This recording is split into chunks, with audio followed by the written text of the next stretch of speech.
ultimately non-judgment, but at the beginning, less judgment. The second one is how to work with emotion or emotional reaction, just to be friend with them. To do that, we get to know, we get to see our emotion. To see our emotion, we have to measure everything with pain, with discomfort. So we are going to sit still, and obviously you will feel discomfort, because usually every few minutes we move.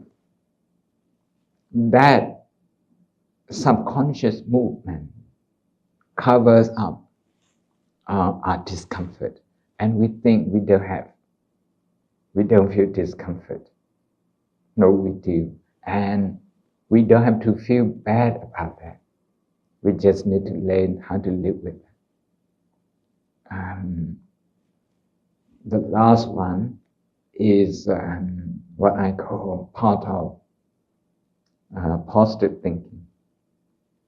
A few aspects of positive thinking, but today I'm just going to focus on one thing.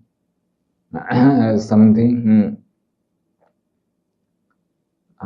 that Rick Hanson from Berkeley called this hardwiring happiness. That is, to connect with the sources of happiness in your life. In Pali, we call this mudita, which is to rejoice. Even to rejoice, the mind has to learn. We have to practice. This is happiness practice. Good 3. Non-judgmental mindfulness, and getting to know our emotion. And the last one is learning how to be happy. The first one will be a very short session, 8 minutes. 8 minutes. We're going to be focusing on breathing. Breathing. As soon as you focus on breathing, this is not something the mind usually chooses to do. We are happy with distraction.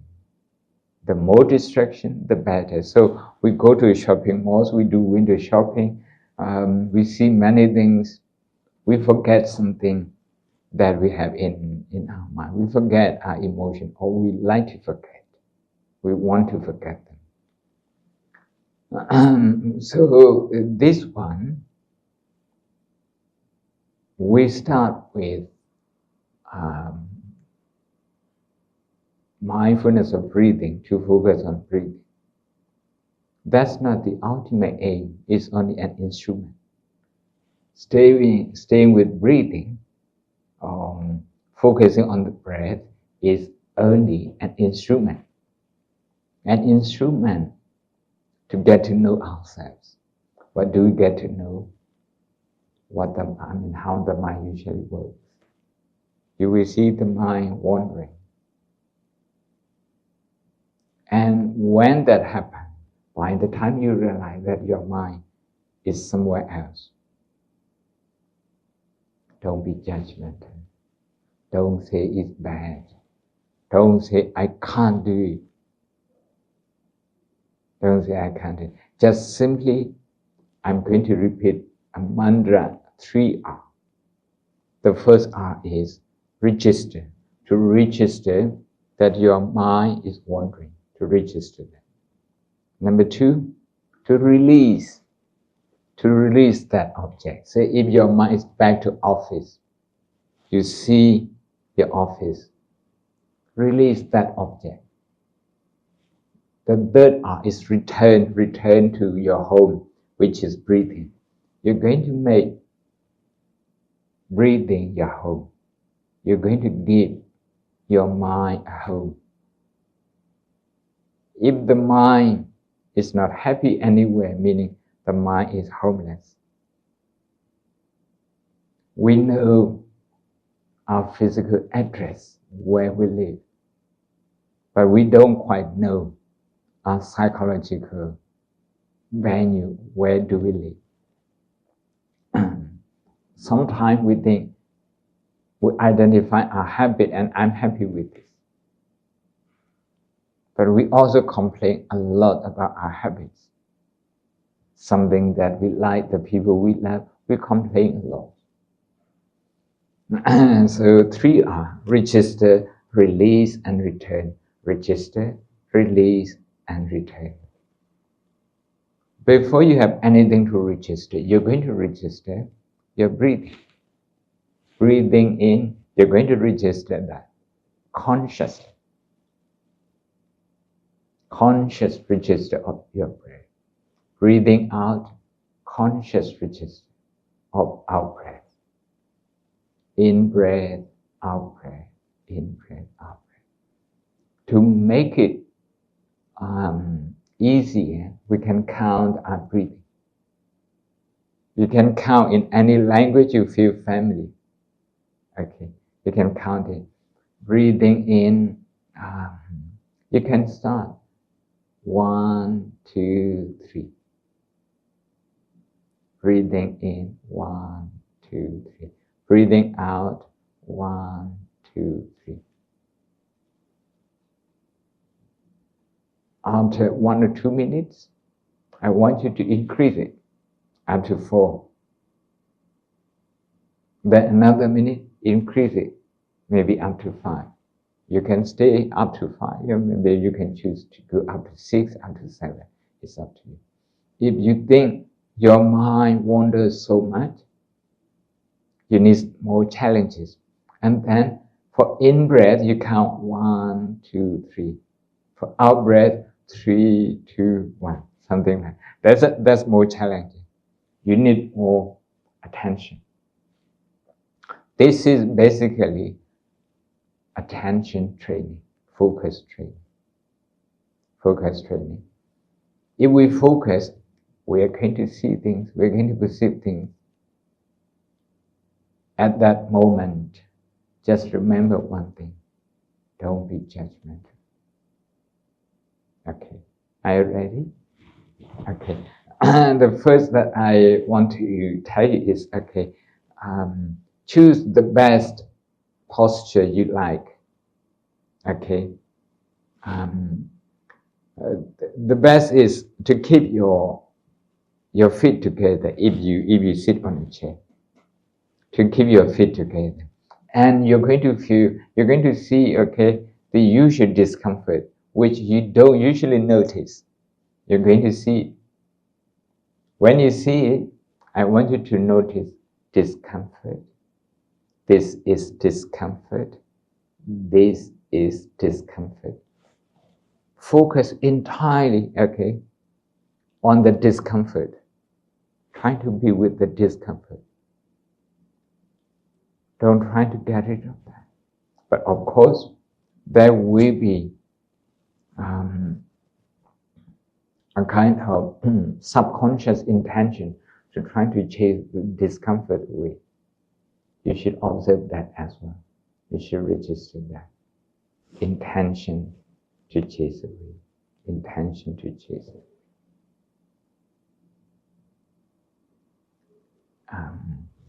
And your legs, your hands, okay, within 8 minutes, try not to move. Okay. Take the best position, take the most comfortable posture you like, and then we are going to start.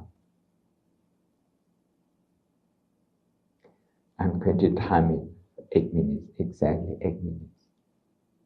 Okay. Is the instruction clear? Anyone has anything to clarify? Okay. Pardon? Yeah, we are going to just lightly close our eye. The reason we close our eye is some Buddhists they don't, and ultimately everybody is supposed to be able to keep their eyes open and meditate. That's how we live in daily life. But too much distraction for a beginner. So it's something like a person living in a huge house with 6 doors. You wouldn't be able to take care of all the doors. So it's better to close as many of them as possible and maybe keep just one open. Then you will see who comes in, who goes out. That's the mind door. So we close our eyes. We are not eating at this moment. We are not even listening to anything. So we are not moving. We are not actively smelling anything. Okay.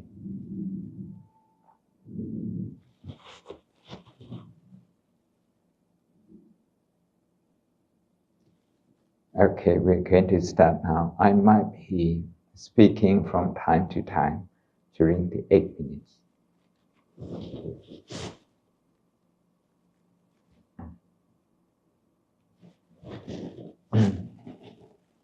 You gently close your eyes. Make sure you feel comfortable. And then focus on breathing. You may put a little bit more effort into breathing. Take a little bit longer and deeper breath. As you breathe in, count 1, 2, 3 in your mind. For each in-breath and also each out-breath, count 1, 2, 3.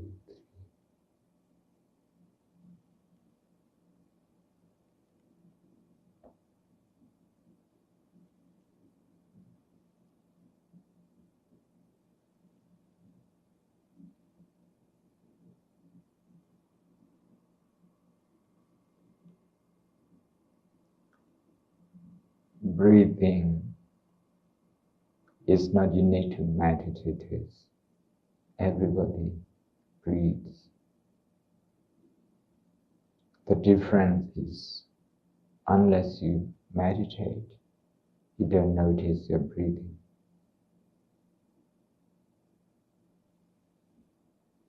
This breathing is actually a respiratory system that everybody has, and it has to work non-stop and perfect.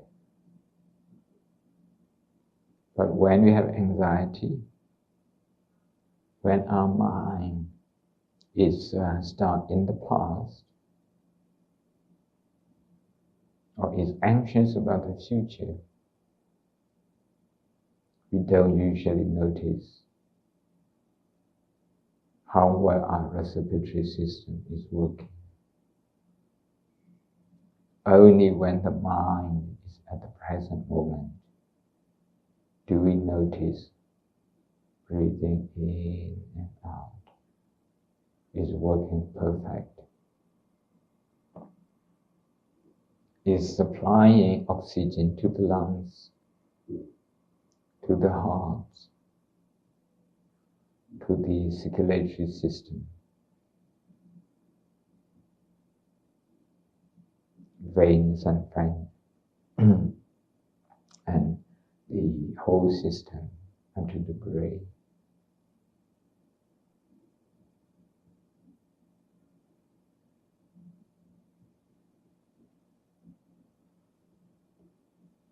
In the meantime, if your mind slips away,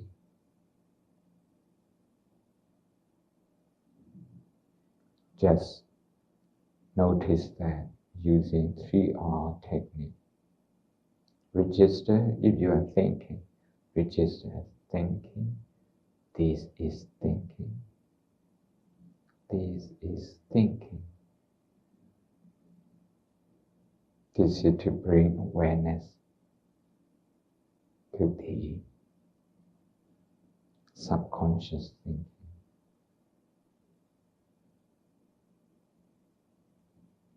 If you feel discomfort, move your attention to the part of the body where you feel discomfort and accept it. Don't fight with discomfort. Instead, use 3R technique to recognize that discomfort is there. This is how the feeling of discomfort feels like.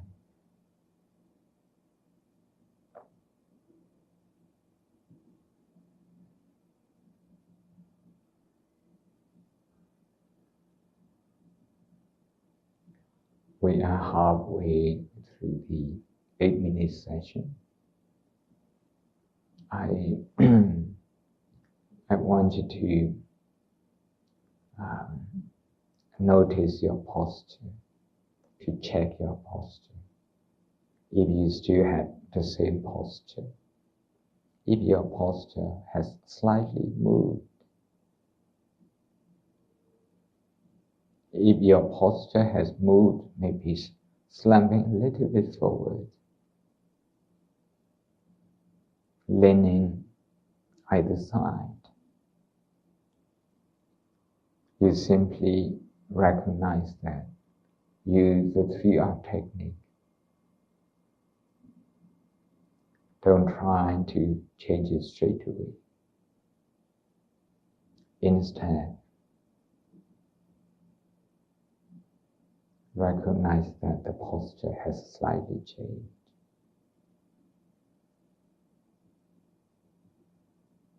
And try to reflect what has gone on in the mind before the change of the posture. They are related.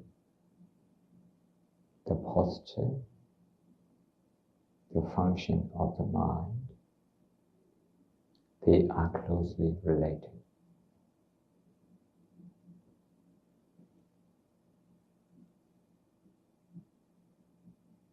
If there isn't any change, simply return to the breath. It's very helpful to check the physical posture so that we can see the function of the mind.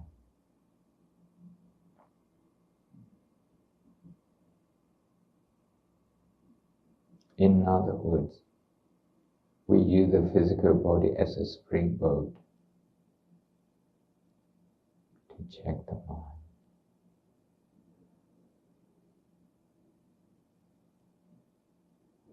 You may also increase the number of counting up to the number you feel comfortable.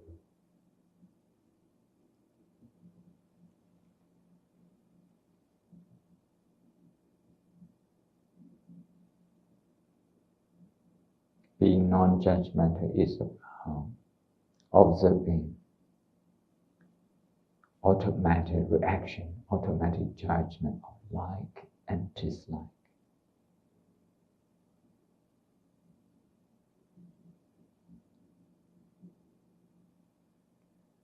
If you discover the judging mind, don't judge it. Don't judge the judgmental mind.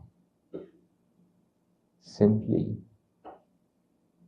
get to know it. Simply observe it. Oh, this is how a judgmental mind is like. It's very quick. It has opinions on almost everything. And those many unconscious opinions, they become a burden.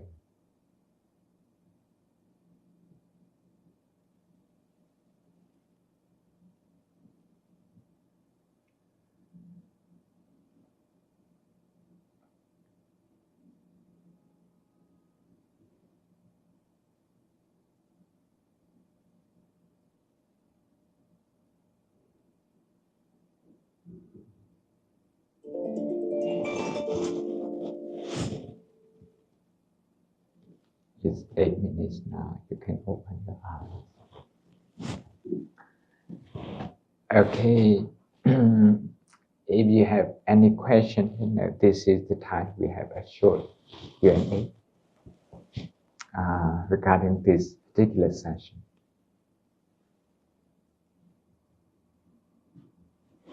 Okay.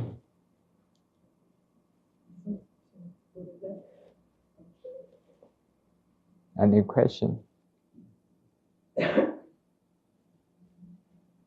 Yes. The thoughts that come into your mind, are those issues you should try to resolve, like outside of your meditation, or the way forward is to not have thoughts?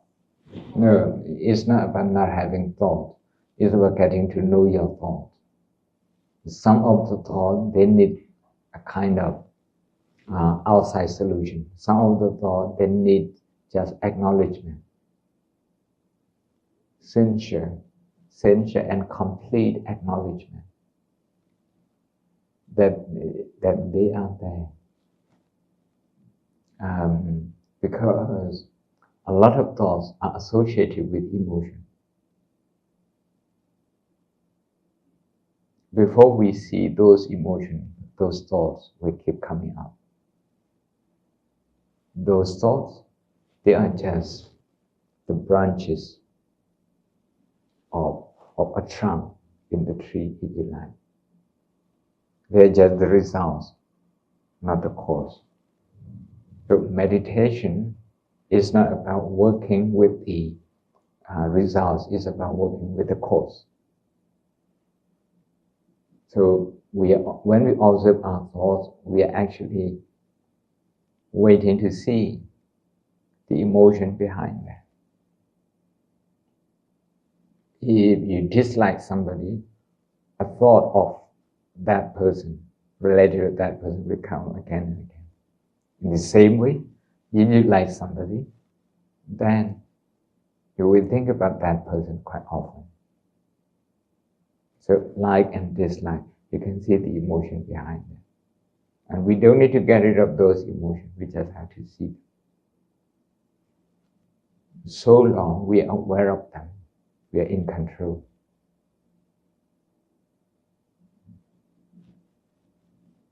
Are you okay? Yes. Yes, I was thinking that it was very difficult for me to focus, and even for such a short time, because your voice is very soothing. I've tried meditating at home, and then I was very distracted but present. And I was wondering, for beginners, what would you recommend? How long, and when? In the morning or in the evening meditation? Let me address your question from a different angle. I do not think it's a question of the length of time. In your case, is your attitude towards wandering mind. If you think there's wandering mind and you can't meditate, if you link those two together, you will always feel disappointed. This is what we call judgmental mind. You are being judgmental towards wandering mind. You should accept wandering mind as a meditation object. So when we use 3R, this is to expand our meditation kind of definition to include everything. Whatever comes up, we use 3R to make it part of our meditation. If your mind is wandering, okay, this is wandering mind, this is wandering mind. At that time, instead of breathing, the wandering mind becomes meditation object or the focus. Maybe that's better. To be able to stay with breathing throughout is called concentration. To know more than breathing. That is to know breathing, to know wandering mind, to know discomfort, to know our reaction to discomfort, to know our reaction to wandering mind. This is called mindfulness. two types of meditation. In other words, from my point of view, you prefer concentration meditation, but you are more suited to mindfulness meditation. When you sit, tell yourself, I'm going to recognize wandering mind. I'm going to make it part of my observation. Even wandering mind will be my focus when it arises. What we're trying to do is to train the mind to be at the present moment. So when thoughts are occurring, they happen at the present moment. So if you know them, that they are there, your mind, your focus is at the present moment. It just happens that you don't like them. You don't like your thought. So that's what we say, to train the mind to be less judgmental.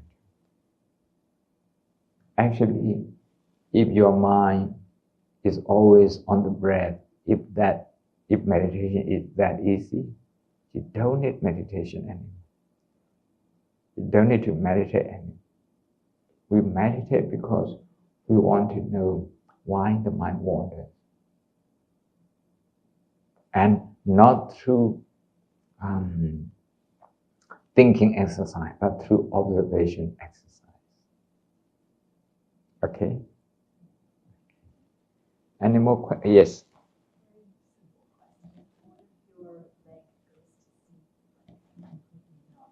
Yes, yes. Yeah. I would like to kind of suggest that you don't move.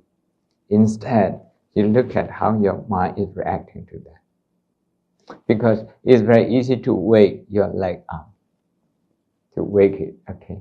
To give it just a little massage afterwards, it's quite easy. When we sleep, our legs, they go numb. Nothing happens. Nothing happens.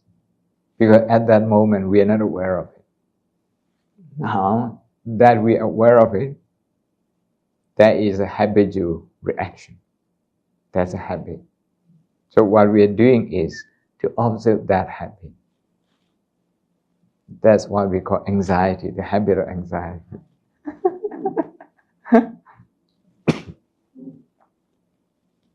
Okay, ready for the second one?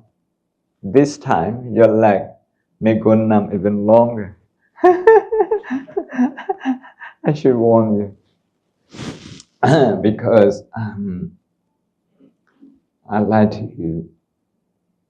to increase, okay, up to 15 minutes, almost double. Okay, almost double. And this time, you're going to feel discomfort. It's surprising that we can't take the discomfort that happened within 15 minutes. You know, in the school, at least we go for a 45 minutes lesson. And we are quite used to that. In Europe, many football leagues, and you just sit at least 1.5 hours to watch a football match. Not many countries play cricket. Of course, in England they do. They just sit there the whole day. So expect reaction. Those emotional reactions. Those reactions, they will be similar to the reaction that you have on daily basis. That's a reflection of yourself in daily life. If you are going to feel very grumpy about the pain, that's how you would usually look. If you try to ignore, that would be the habit that you have on a daily basis. If you become quite jumpy, the slightest pain you feel, that would be, the way you act in daily life. So it's a kind of getting to know yourself. How much you enjoy your food, we measure with how you cope with pain. If you cannot tolerate this discomfort, you will get bored with your food very easily.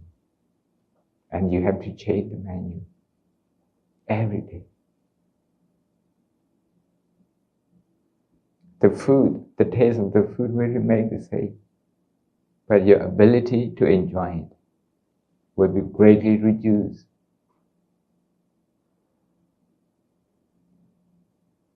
So, this time, you're going to measure your mind, or you're going to see yourself through your reaction to the discomfort. Of course, we do the same. We focus on breathing, and we try not to move. It's not that long, only 15 minutes. Only 15 minutes. And we see, okay, in the European Union, if we have patience,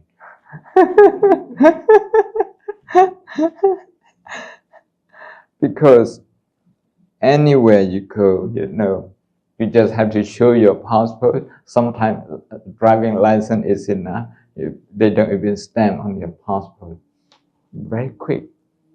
In immigration, through the immigration, it's very quick everywhere. But 15 minutes, whether it will look an hour, whether it will look just 5 minutes, is quite individual. Okay.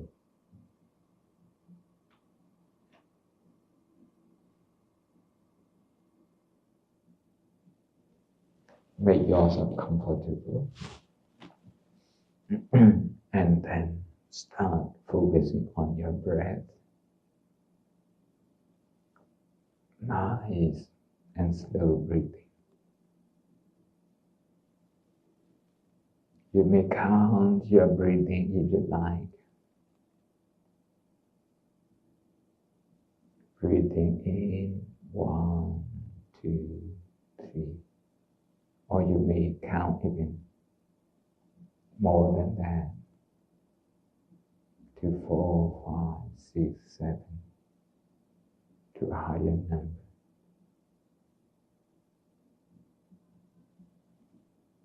We can't predict what we call somatic feeling, that is the feeling of the physical body. We can't also predict how the mind will react. So keep the mind open. Just observe what comes up using 3R. Register, release, and retain. If there is physical discomfort, acknowledge that using 3R technique.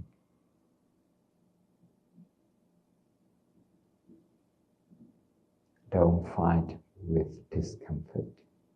Don't fight with pain. If there is impatience, register that impatience. Look at that impatience. And this is impatience. This is impatience. Try to feel impatient mindfully.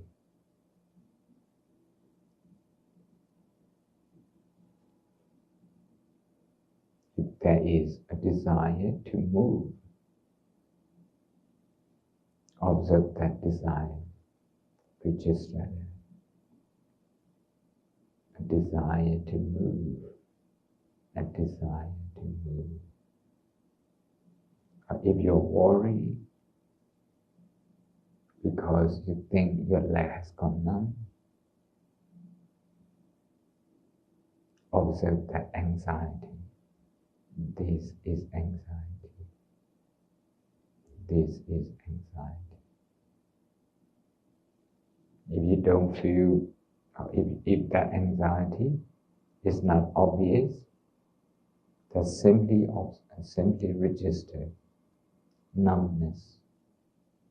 This is numbness. This is numbness.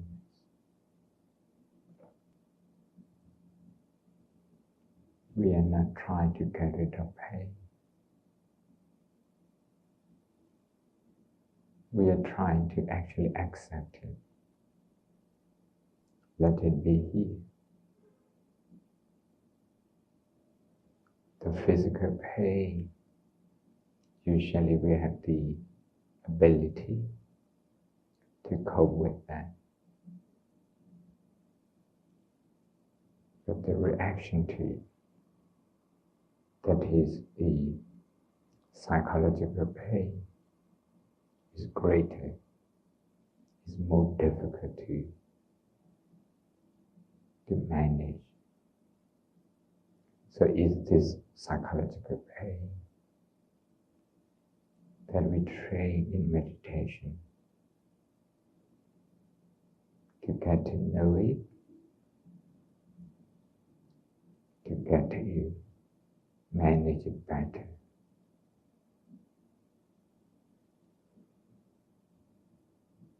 And a lot of time, the psychological pain is avoidable. Something we can do without.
sometimes we get carried away by our habitual thoughts. When you realize that, don't blame yourself. Don't judge that I can't do this, I can't meditate. Find the time you realize that you get lost in your thought. You simply recognize that I got lost in my thought for a while.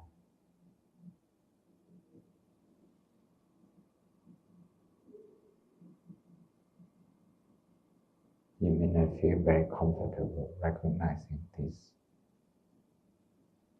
because you think you can do things. Things turn out the way you want them to be. And when you see your own mind contradicting that belief, that subconscious belief,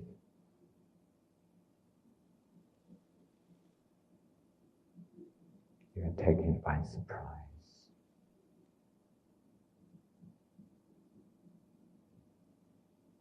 Simply acknowledge that. That's a good meditation.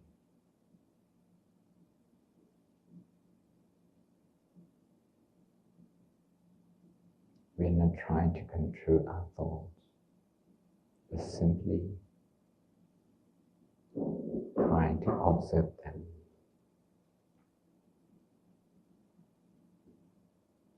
Trying to know the mind, what it's doing.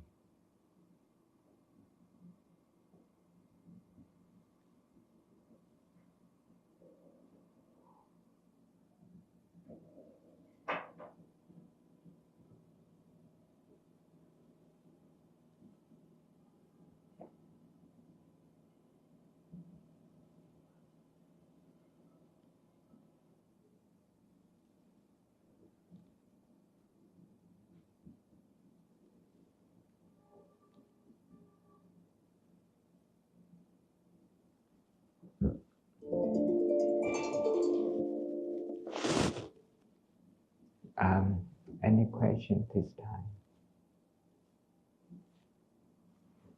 Any questions? Any questions? Yes. Say one should not be judgmental. But if you say this is a thought about anxiety, then it's judgmental. At this level, we can see it's not. When we get to a more delicate stage of meditation, we can say it is. But at this moment, this is the working stage that we have to have.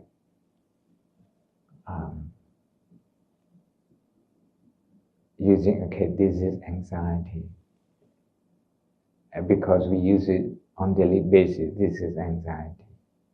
The psychologists use it, how to get to know ourselves. When we do a higher level meditation, a thought that is attempting to connect with a phenomenon called anxiety, we observe that action, and the anxiety will stop.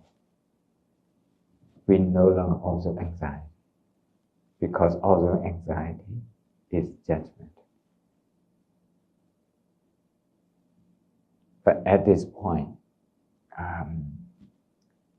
it doesn't work with people who just, begin. So a working definition at this point is anxiety is not judgment. At some point it will be.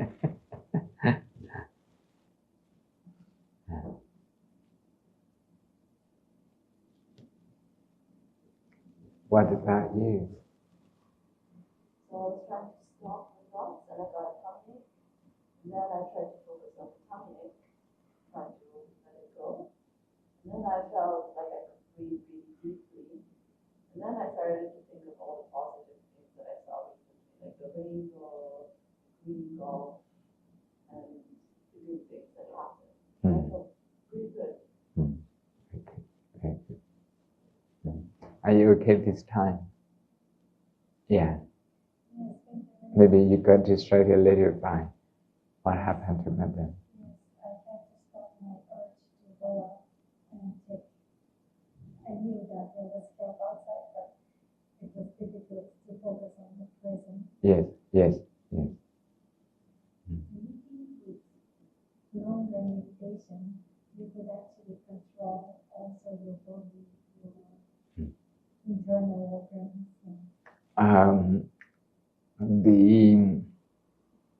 The highest aim of Buddhist meditation is not to control that, but to prevent the mind from inflicting pain on the body.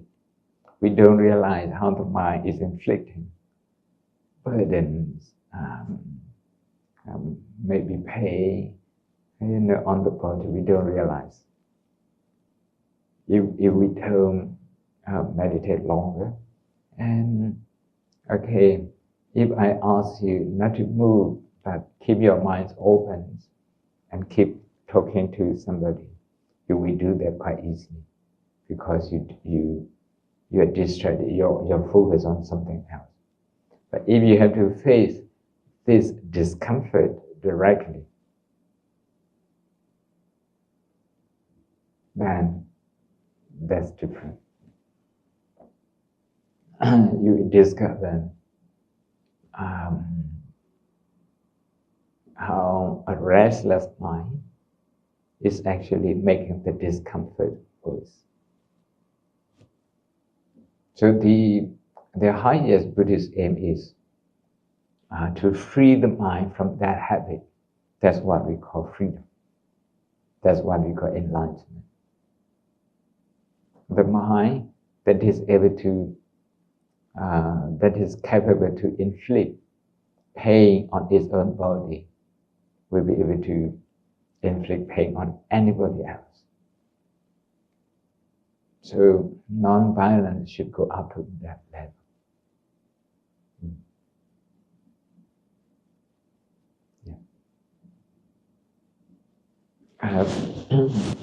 We have about 25 minutes time.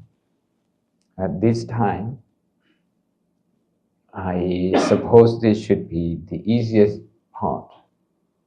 You have already started that. I'm going to ask you to think about nice thing in your life that you have done or that you have and you're proud of. Starting from your childhood, your school days, your university days, your working life. Just think about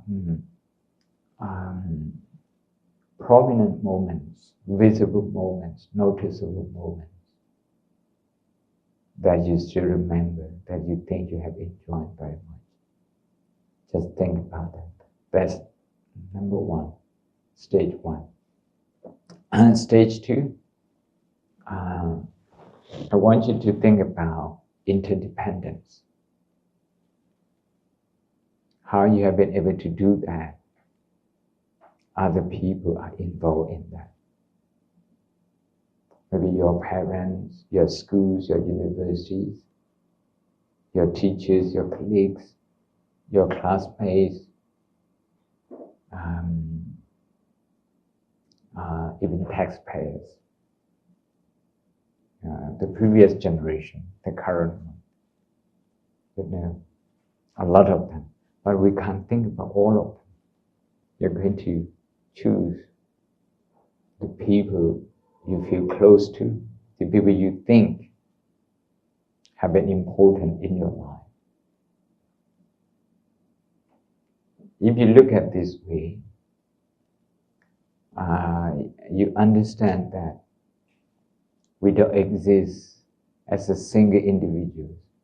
We exist in relation to many other people. And other people's happiness and pain are related to us.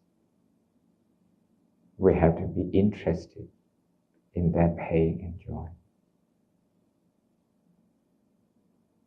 So first is yourself. The second is the people related to you. This, it should be a good topic for the EU because you are so related in many countries. And ups and downs, the destinies have been closely related on the whole continent. Okay, we can start. We're going to do about maybe 15 minutes to leave some time for questions.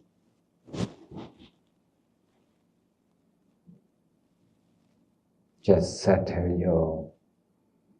your mind with your breathing, maybe for about a minute.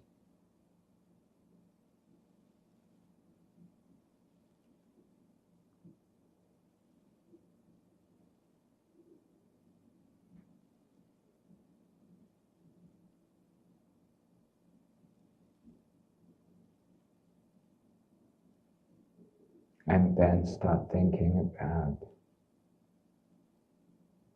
your effort, the effort you put in, try to appreciate them.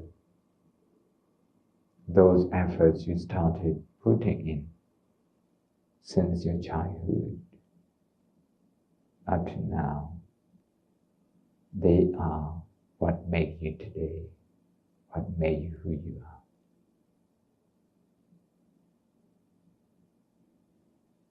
So remember your hard work, your achievement,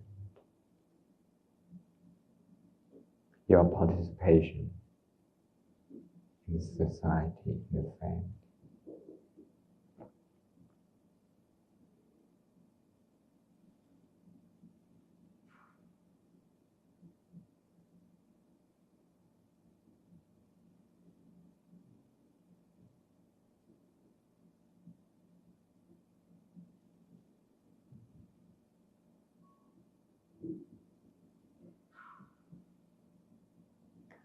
The reason we have to do this is because our negativity biased mind is so strong. We remember negative experiences more than the positive ones. We do have a lot of positive things in our life. And we do have many good people in our life. We hardly meet a nasty person. We meet good people on a daily basis.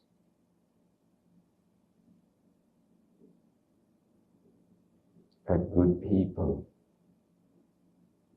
their actions, their kindness, their behavior are not usually registered on our mind.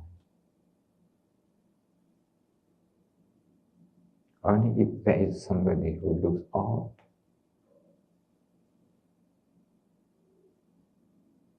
whose behavior is unfamiliar, not something we expect, then that person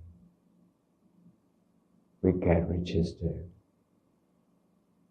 in our conscious, both conscious and subconscious mind.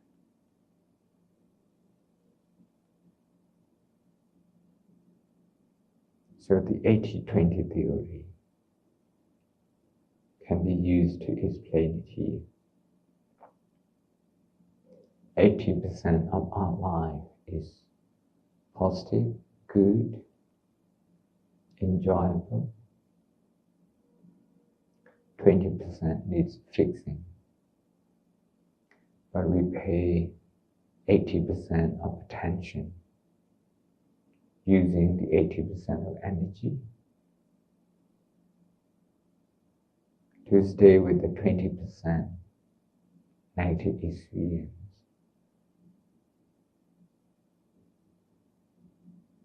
magnifying a negative experience 4 times.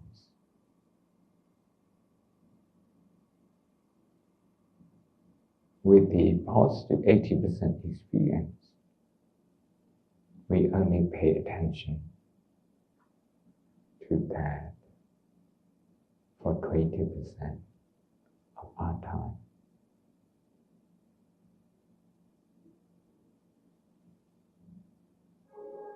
So over time, we come to think that good things in our life counts only for 20%. And a lot of our experiences are unsatisfactory. And we keep looking for satisfaction, for happiness.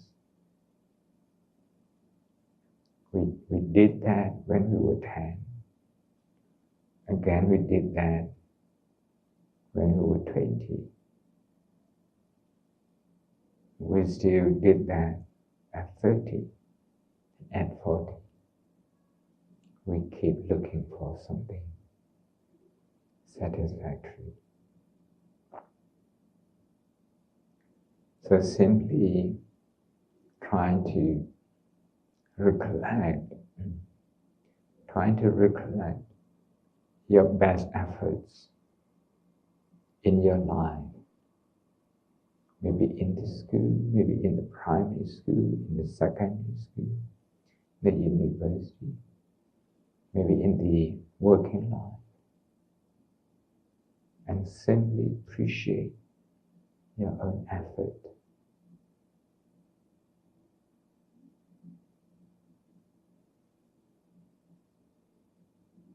Don't feel bad doing this. Appreciating yourself, because unless you know how to appreciate your own effort, you wouldn't see a lot of value in other people's effort. We expect people to be good, to work hard. But when they are good and they work hard, our mind feels reluctant to recognize them. Sometimes we just don't notice.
If your mind slips away to other things, just bring it back to the main task.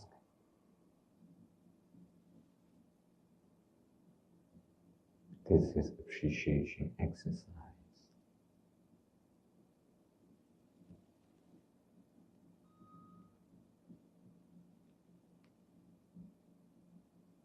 sometimes we try to be happy by acquiring new things. Actually, when we get something new, we feel excited. That excitement is not exactly happiness.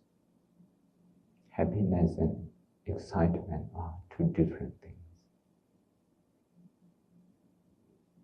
Excitement is related to something new,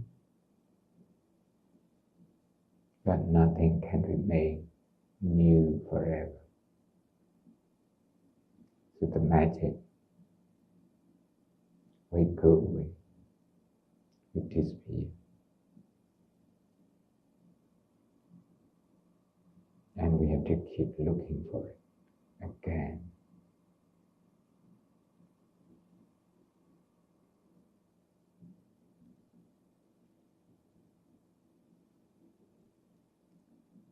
This focus on something positive in life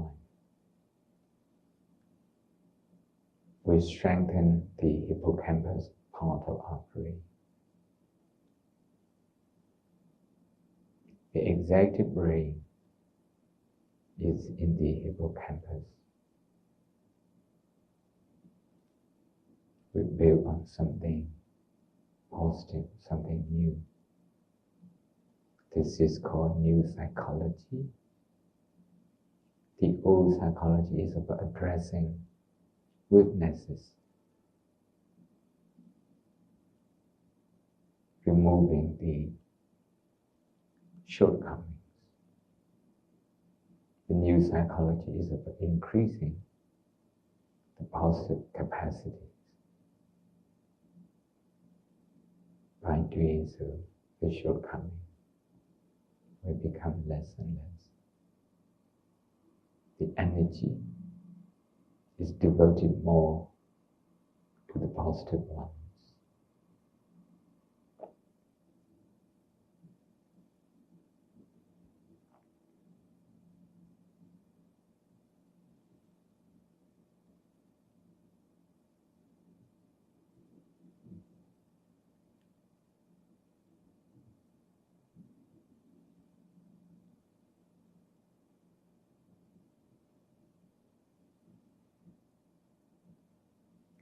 Now think about other people in your life who play a part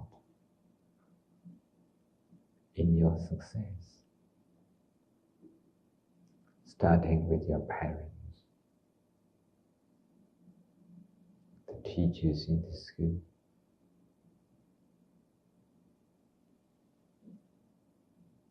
the authors of the books that you have read,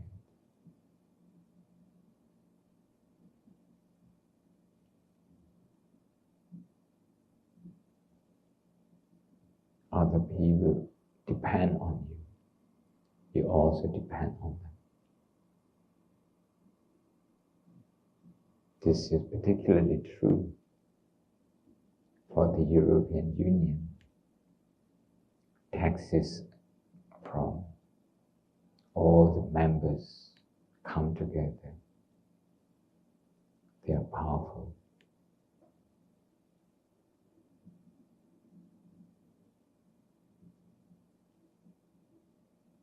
Everybody depends on everybody else.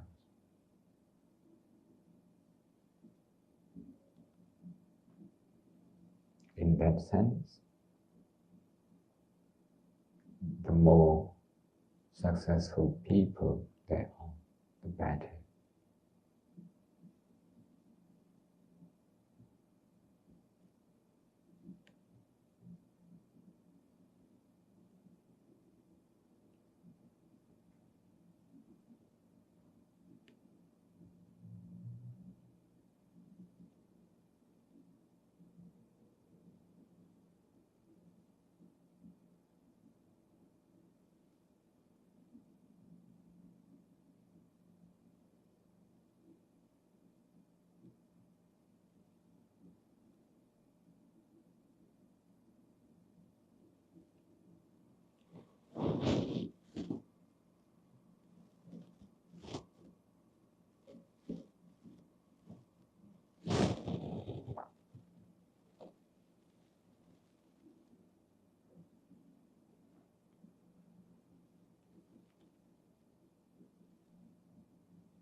Okay, now the last session.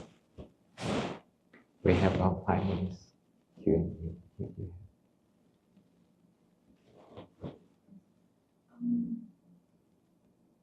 If, for example, in an office, there was 15 minutes of mindfulness meditation every week for everyone in the office, what changes would you see in that office? What do you think that would change in the office? You mean the changes? Yeah, like among the people. Like if everyone had, if we all did together mindfulness meditation every week, what would you see as changes in the office?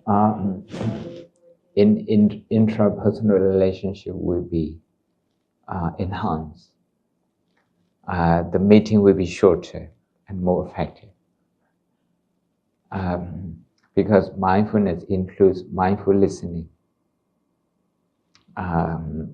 I would be listening to you, not because I want to respond, but because I want to appreciate what you have to offer, according to this last meditation time. So, in Spain, just outside Madrid, a mother that she's so worried about her son, and she asked me to advise her. What should I have never seen your son. I asked her, have you ever received a letter from the principal of the school? No. Has he ever been to the police? No. Has he ever had any disciplinary problem in the school? No. So what's the problem? She said, he doesn't study, or he doesn't work hard in a subject that he's not interested. Wow, that's the same as me. No. See, your son has this positive thing. And she said, she has never thought like that. And so I gave her quattro minuto meditation, 4 minutes meditation. The first minute, when you wake up, just think about what you did your best yesterday, last week, last month, or maybe some time ago. You switch on the hippocampus brain, the appreciative brain, before you get up. Some people, they switch on the anxiety brain. That's one thing. The second one, before you go to work, think about how important this work is. You know, your own contribution, or maybe somebody else's contribution, or the collective work. Try to appreciate that. The third minute, okay, once the work is done for the day, before you leave the office, just try to take the positive things home. Today, I have done my best for this. Okay, the last one, before you go to bed. These are strategic moments in your daily life that you should make sure, okay, are dominated by positive emotion, positive outlook. Anxiety is usually accompanied by habitual thinking, subconscious thinking. But the 4 minutes, we make sure that they are conscious thought. Any more questions?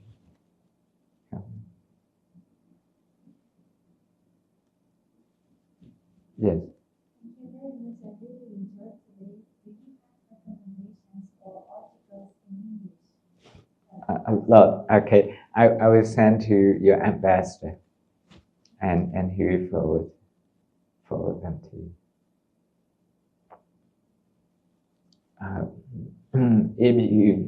If you can do the last one, that will cover the first and the second. But you will have to expand it to include the people you don't know, trying to find their appreciation, their contribution, their positive qualities. And the people you know but are quite different from yours in terms of value, in terms of like and dislike, and they're trying to find something to appreciate them. Along the way, you will see a lot of reaction. Why should I do this? Why should I do this? And you will have to have that internal dialogue. It's all about the judgment of them and us. But when we can really appreciate our own effort, now we can see the little effort, I say the little effort that anybody puts in.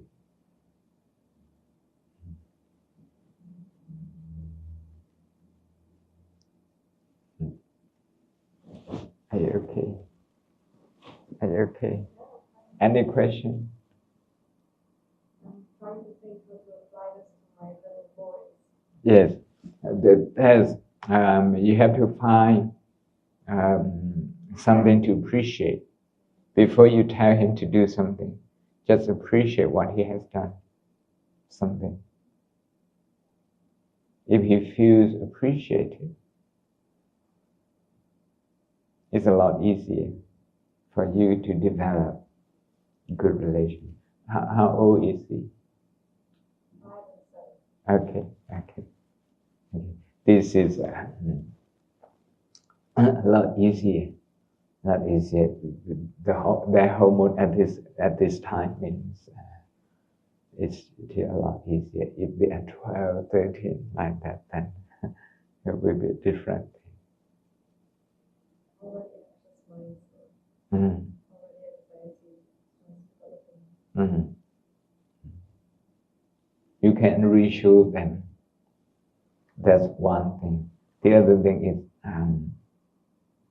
trying to appreciate their work. If they come back home, what they did in the school, that's very important for them. They spend the whole day doing that. If you just, what did you do today? This one. And you switch off. That means they don't feel appreciated.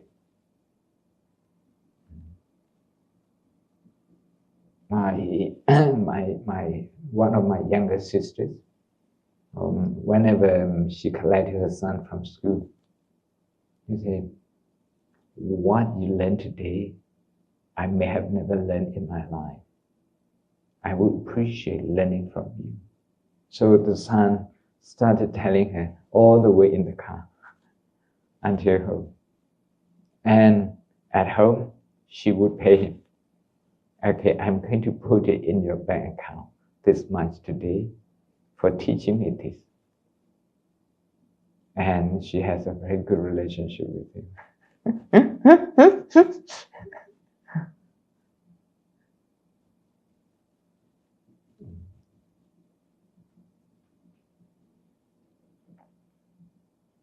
Sometimes we are anxious, we want to correct, we want to address a certain shortcoming that makes the person more defensive because you activate their amygdala brain.